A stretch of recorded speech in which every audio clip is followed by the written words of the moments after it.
Hello and welcome, my sad superheroes, to another episode of Bloons TD 6. Today we're going to go over the top 5 secrets in Bloons TD 6, in no particular order, by the way.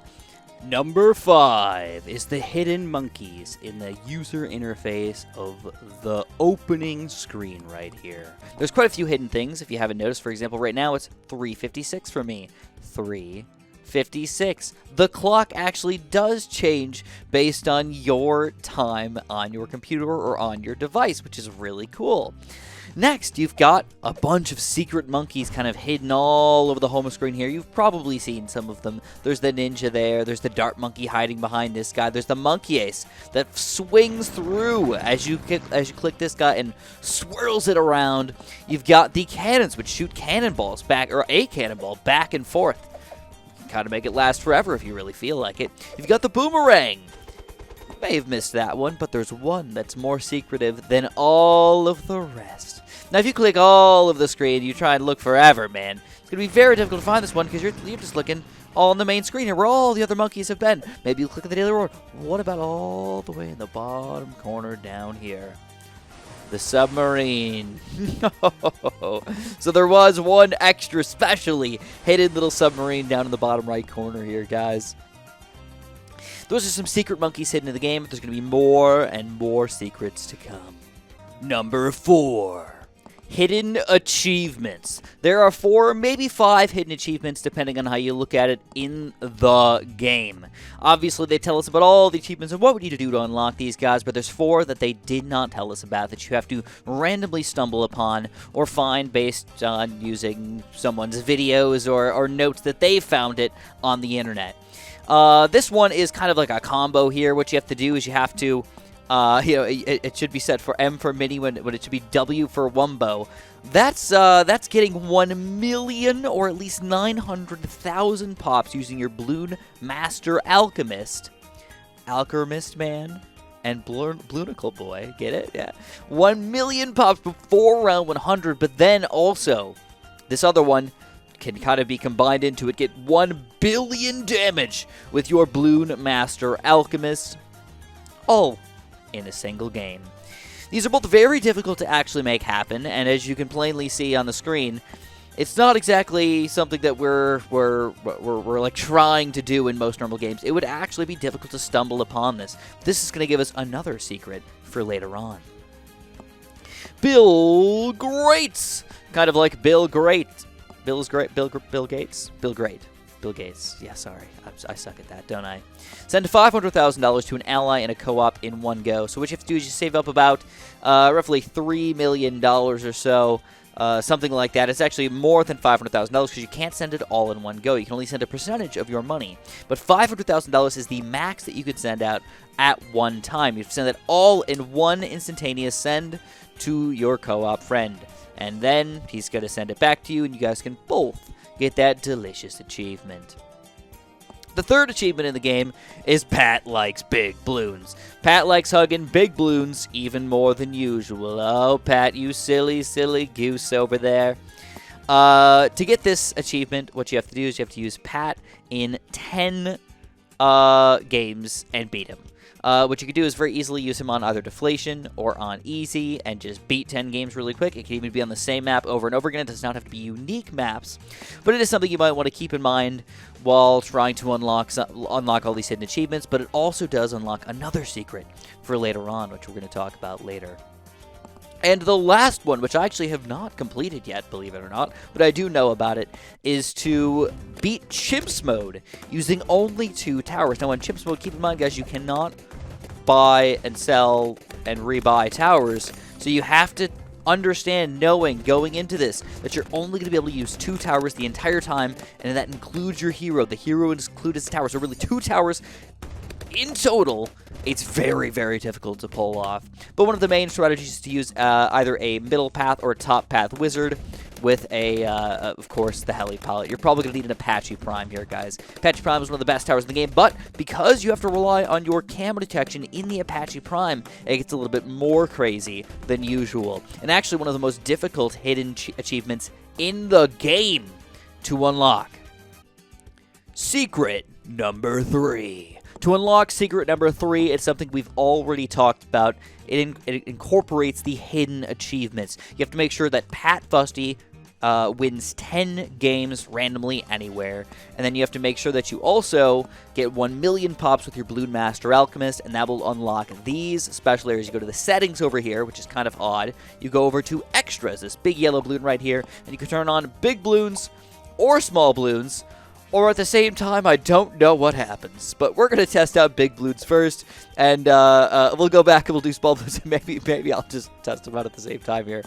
But if you go into sandbox mode here, you can see what's going to happen when we send out some of these balloons here, guys. We don't even need to actually pop them or anything like that. Here's a couple quick balloons. You can tell they're funky, they're huge, and you've got to send out a bad balloon when you do this, dude. Oh my god, they really are huge. Now, this doesn't help you in any way. It's not going to make these balloons easier to pop or anything like that.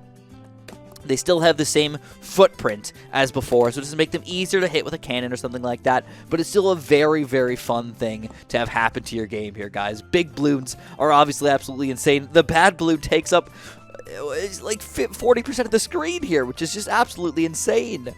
I'm not sure that I like it. I don't really think that I would end up using this, but it's just fun to kind of have in the game. Thank you, DigiQB, for including something, one of these cool secrets in the game as well. But that's not it. We've got to go over small balloons. So with small balloons, obviously, you guys know the drill, right? It's going to be some small balloons. Again, it doesn't affect your ability to pop these guys. It doesn't make them harder to hit or anything like that. But here they are. They are tiny, but I don't think they're quite as drastically tiny as the big ones are, right? I mean, they are small, and they're kind of fun to look at, to be completely honest. But as you can see, we can still pop these guys pretty easily. Even if it looks like that dart is not actually hitting these balloons here, he still is. He's still going to be able to hit these guys almost no problem. But again, no real harm, no foul. It's just something that you can have in the game if you're really interested in unlocking all of the secrets of this game. And last but not least, I guess we'll test it out just for you guys. I have not tested it out yet at all. This is new to me and to you. Big balloons and small balloons at the same time. Will they be, some be big, some be small, or will they just average out to be average size? I think that's what's going to happen. I think they're just going to average out to normal size here. So, yep, there they are. They're average-sized balloons. A little lame, to be honest. Though it does look, they almost look bigger now that we've seen them as being so small, right? It's kind of just a fun little secret to have in the game. Thank you, DigiQB, for including this in the game. Secret number 4.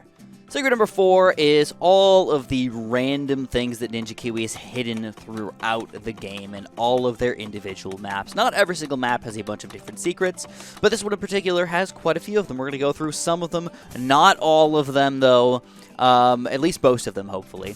There's a lot of little mushrooms that can explode over here if you click them. It's kind of goofy. You can kind of just double tap them and do all this fun stuff here. Sadly, it does not affect the balloons or anything like that, so if you guys are hoping that you're going to get some extra special bonus by knowing these secrets, that is sadly not the case, but you get a little bit of wiggling action going on over here. You can chop some wood while you're at it. I even was telling people that if you chop it 1,000 times, eventually this log gets chopped in half. That's sadly not the case. But there's a lot of maps where this is going to happen. In Carved, you can click this pot right here and have it do a special little dance like that. Also, eventually, a frog will hop out of this pond here, but sadly not in sandbox mode, which is what I'm playing in right now. And that's it for Carved. Only one secret that I know of in Hedged here is turning the monkey around. I think most people probably know about these secrets. Not necessarily all of these are the most secret of secrets in the entire world, but there's something special in the game that people might not know about. I've joked around a little bit that if you twist this around 100 times or something like that, eventually he falls off and a little lake appears, but sadly, that is not true, guys. I was messing with you. I'm sorry. I do feel a bit bad about that. But moving on. I think Ninja Kiwi missed out on a lot of things they could have done with this map. Now, it's already very, very complicated, but you can build so much stuff. I thought it would have been really cool if you eventually end up building all the buildings and something special happens. Something unique happens. Sadly, that is not the case. After you build all the buildings, it's just that you have all the room to do all the things that you want to do. Which I think is fair, but you're spending so much money, you would expect to get something special out of all of this, right? But one thing you can do in this game is you can move around this crane. But keep in mind, you can also build underneath this crane. I think Ninja Kiwi also missed out on one special thing that you could have been able to do with this game, which is to pick up a tower and move them with the crane. I thought it would have been amazing if you could pick up your tower, drop him off somewhere else, maybe even stretch out the crane and move him somewhere else. Because it's such a complicated map, it would be like your own special, unique heli pilot. Thought that would be very, very fun to have in the game, but sadly that is not the way this game is going to work. The crane does not move your heroes or towers or anything of that nature. And moving on. This is not super special, but I found it to be one of the most fun things to do, is just randomly playing this game. When you click a pigeon, they fly away. So one of my things is I try to always keep the pigeons away. Just say, you know what, no pigeons allowed on my brick wall over here. But eventually, they do end up coming back. I guess I'm playing on sandbox mode, so they don't come back. But normally, they just keep on coming back and just keep on clicking them all over the place until they end up flying back into your... Oh, there they are. They're going to come back. So yeah, you got to make sure you keep these pigeons off my wall. I ain't want no poop on here at all. Oh, they're so fun. And depending on how you look at it, there's one or maybe two secrets on Bloody Puddles over here, the most difficult map in the game, most might say. The one here that's for sure a secret is if you click on this tree up here in the little corner up here, you gotta click it maybe a few times. Eventually, you're gonna get a little guy running around here. What do you think that is? It's a kiwi. It's a little baby kiwi. Get it, guys? Ninja kiwi. It's a little kiwi. Oh, they're so cute. I've never seen a kiwi in real life, but they're just so freaking cute, man. They're like I don't even know how to explain what they are. They just look like they cannot possibly live in the wild. They'll just get eaten by something so easily. But, you know, it's kind of cool, too, because he's got his little footprints running around through the mud. Or I guess, oh no. I guess through the blood of Bloody Puddles over here. It's a little sad, a little gross. And then the second one, which I'm sure you guys probably know about, but it's still something that you might want to think about here, is that, oh, we're going to remove this guy. We're going to move him on. Oh, crap. The plane just completely explodes and falls over here. So if you guys haven't played Bloody Puddles yet, you might not have known about this ridiculously terrible thing. You spent $1,000 to make it worse for yourself. But luckily, they do allow you to spend that $1,500 to remove it completely, which is obviously very, very helpful here.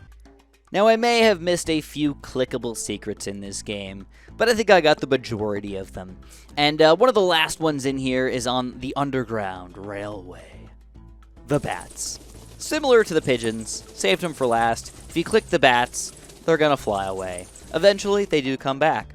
So you have to make sure you're kind of always anticipating these bats. So if you really don't like bats or you're afraid of them, make sure you start clicking these guys and get them off your territory, alright?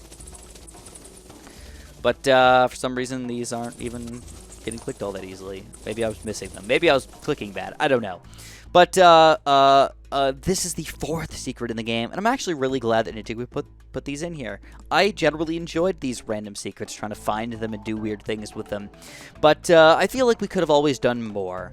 You know, I always feel like when I look at a new map, I test it out, I click around a little bit, I don't always find something fun and interesting to do, and that's just, at least for me, a little bit sad. But that's the fourth secret. Let's move on to the last and final and most magical secret. Number 5.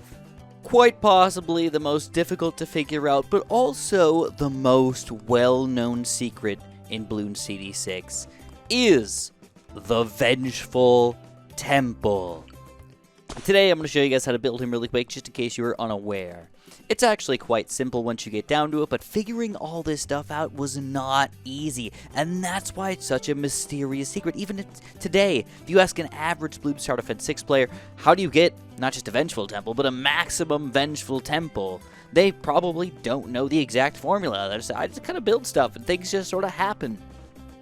But the formula is fairly easy. What you need to do is inside of the first temple.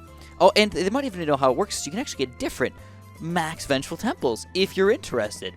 The way it's going to work is it's going to compound on top of each other. The first thing you want to do is you want to get the sun avatar going. You can get the super range if you want to. Some people say knockback is actually completely worthless for a high-level temple like this. Range is actually going to be your best friend here. So feel free to get it now, but you can also get it afterwards.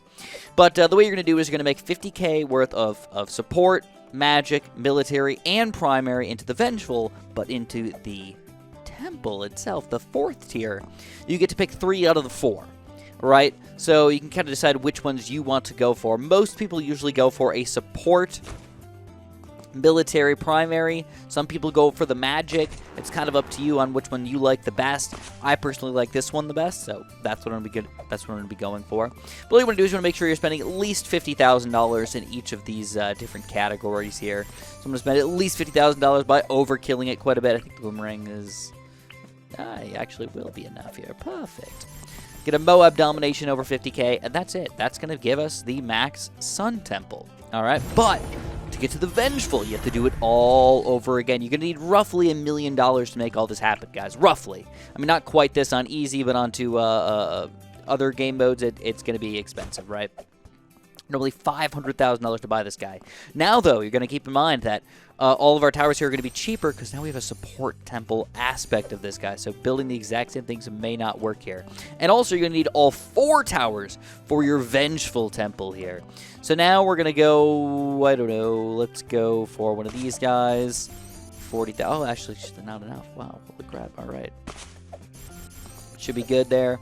You know, let's just overkill it, man. I'm gonna overkill it. There's our there's our support. There's our magic. Let's go for our. Still not enough, I don't think. Wow, wow, wow, wow. All right, that should be good enough. Spectre. Now we've got the militaries, and to finish it off, we're gonna go for the primaries here. Let's go for a glue gunner and a cannon. That's 37,000. Probably good, but I'm just going to make sure I get enough here just because. All right, I don't want to screw this up. But then what's interesting about this is you can't just get these 4 guys. Then you have to do something particular, which is, again, very difficult to figure out for any normal person. How would you know to do this if this wasn't a ridiculous freaking secret, right? What you have to do next is you have to get 2 super monkeys out of range of your temple. Very, very key. If you get them in range of your temple, this will not work.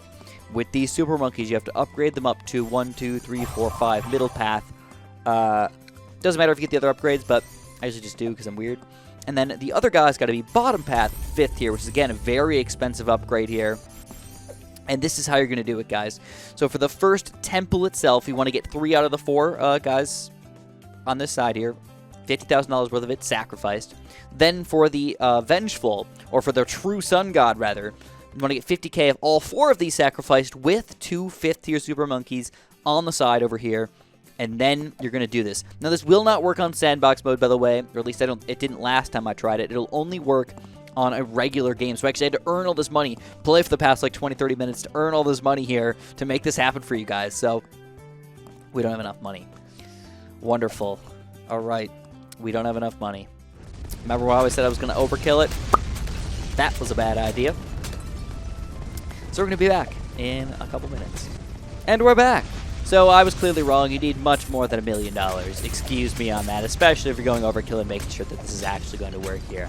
So then you want to upgrade your True Sun God, and then instantaneously, if you did it right, it's going to say, oh, he's a True Sun God for just 1 quick second. But then you're going to notice these 2 guys right here are going to say, whoop, whoop, they're going to get sacrificed into the True Vengeful Sun God, the most powerful tower in the game, one of the best secrets in the game. And of course, he doesn't have any camera detection here, so we're going to almost lose this game here if we didn't have quick fingers right there, guys. That was close. That was really, really close. Because we didn't get the bottom path here, we don't have camera detection on this guy automatically.